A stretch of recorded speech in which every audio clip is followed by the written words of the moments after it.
Greetings, fantasy football fans. I'm Lindsey Browning, and I'm here with the Hams Morgan and Fantasy Football League Week 12 post-game show. Alright, let's get right at the results. Week 12. First matchup, Magic Pearls versus the Team. Big day for the Dallas Cowboys. Terrell Owens with 213 yards, 1 touchdown, 27 points for a receiver. That's hard to beat, folks. And Tony Romo regaining the deep ball, threw for 341 yards, 3 touchdowns, 24 points. Whoa.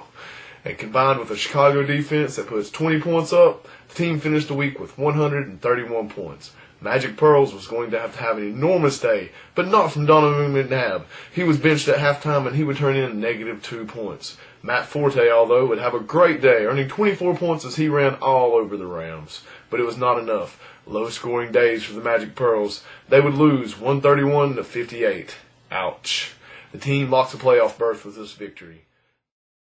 Next up, No Chance versus Potez 13. This one was projected to be a shootout, and after a slow start Thursday night, Potez would get some scoring from old vet Kurt Warner. He would throw for 351 yards, 1 touchdown with 1 interception. Look out for that Baltimore defense. They shut down the Eagles, posting 26 fantasy points. But also watch out for No Chance and his scores. Michael, 4 TDs? Turner?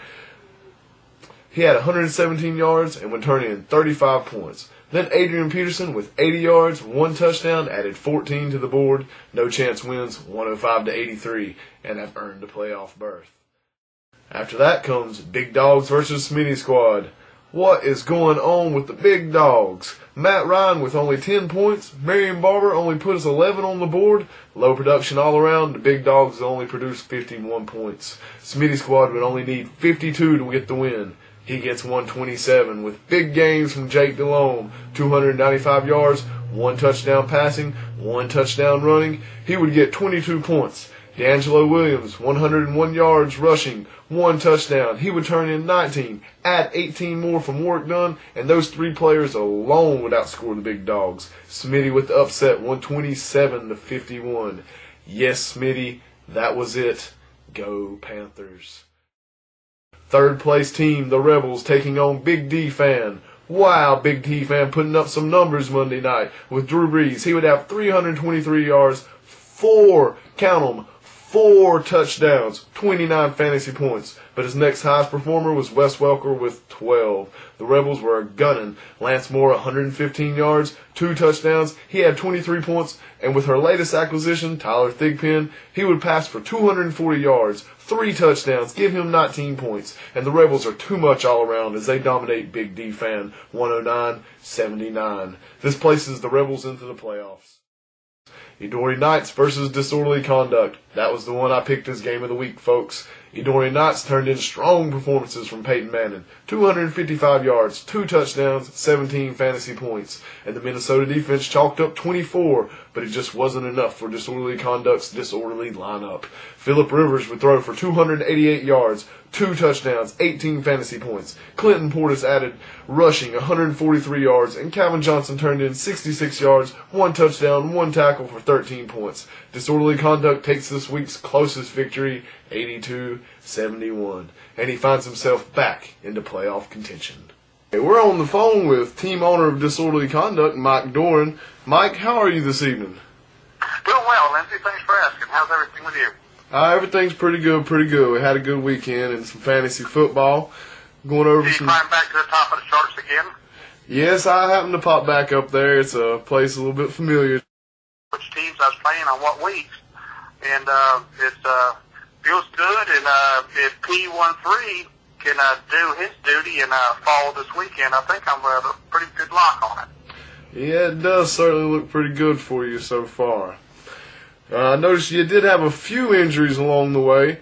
Is your team ready to go all the way? I think so. Clint Portis looks like he's going to be good again. I've kind of on the fence of what to do. Pennington I've got sitting on the bench, and he racked up 31 points last week.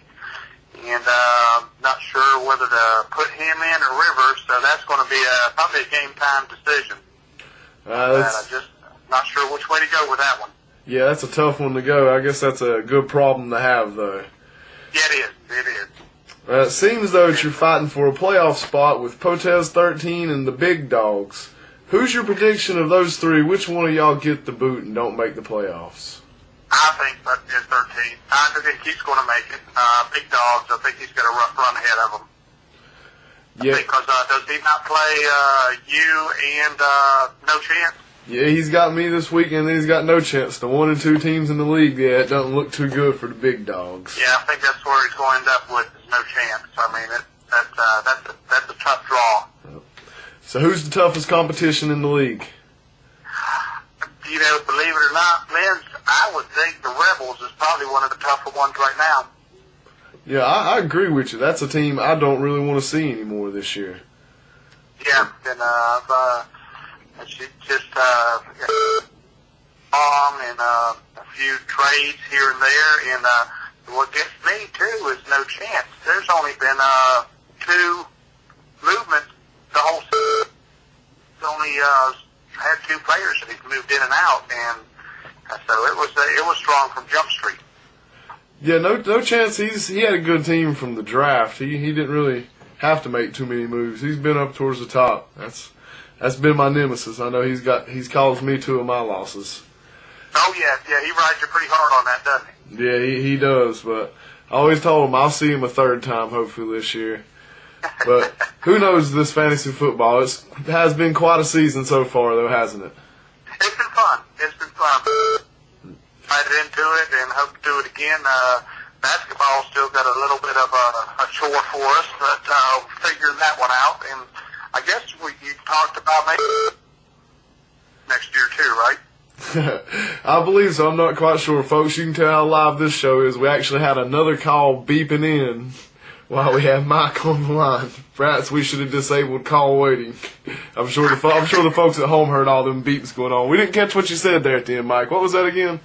I was just talking about saying that football has been fun. Basketball still trying to get arms around. Not sure how to play that one yet. And you had said something about even doing a NASCAR, which I'd be very interested in. This football has been a lot of fun. I've enjoyed that quite a bit.